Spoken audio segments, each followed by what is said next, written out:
At Intel, world-changing ideas start with real solutions, and real solutions start with exceptional engineering.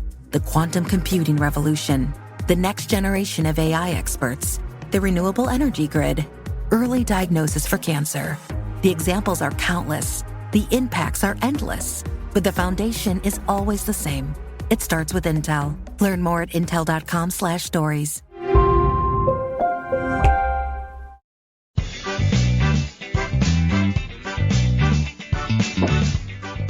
Welcome to the Instagram stories for Tuesday, September 28th. So much Instagram news to get to today. Here's the backstory first that you need to know.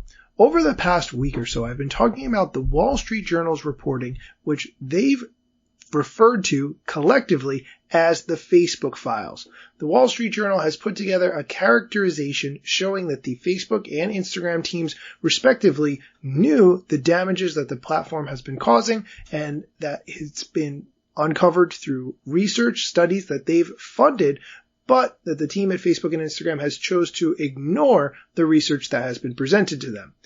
On the about.fb.com blog, the Facebook team went through point by point for their research as an explanation with respect to teens' well-being and Instagram, commenting on each of the points that the Wall Street Journal raised.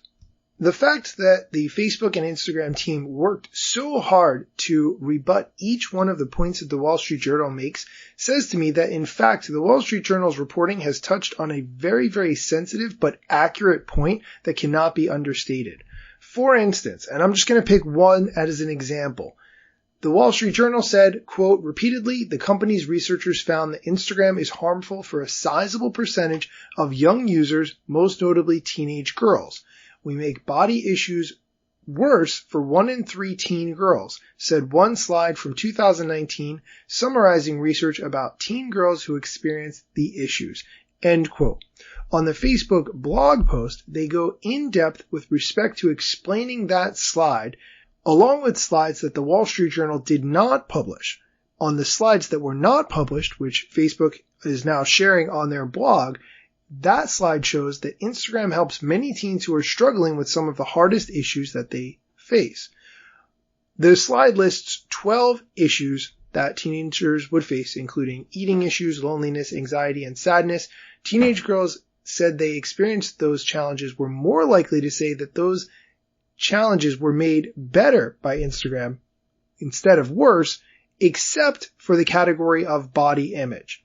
I'm saying all of this because Adam Mosseri and the Instagram team as a whole came out today to explain that the Instagram for Kids project, which they were working on, is now going to be paused. Here's a clip of that explanation. So I wanted to do a quick video backstage at the Today Show. We just announced that we are pausing our work on Instagram Kids. I want to be very clear. We still believe it's the right thing to do, that it's better for parents to have the option to give their tweens a version of Instagram that's designed to be safe for them, one where they have the ability to supervise and control the experience. But we're going to take the time to talk more and listen more to parents, to researchers, and to safety experts, and to get to some more consensus about how to move forward. But I wanted you to hear it directly from me because it is big news, and I want you to always hear that from me in my own words. So I got to run back to the hotel. I got a big day ahead of me, and then I got to head back to California. But I will hopefully answer more questions this week. Peace. This is a very interesting time to be enacting this pause because on Thursday, Facebook is supposed to testify on kids' safety in front of lawmakers as part of a whistleblower, which I talked about a few weeks ago. As a result of all of this, The Verge reported that some lawmakers have signed a statement saying that Instagram and Facebook's decision to halt Instagram for Children is insufficient. Here's the quote from their statement. Facebook has completely forfeited the benefit of the doubt when it comes to protecting young people online, and it must completely abandon this project. End quote. Senator Blackburn is quoted as saying, Facebook's decision to pause Instagram Kids is a step in the right direction to ensuring a safe environment, but there is still much work to be done.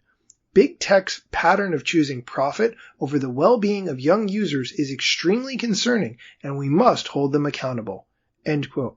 I will, of course, keep you updated as this situation continues to develop. That's it for today's show. Come back tomorrow for more Instagram news, strategy, tips, and more.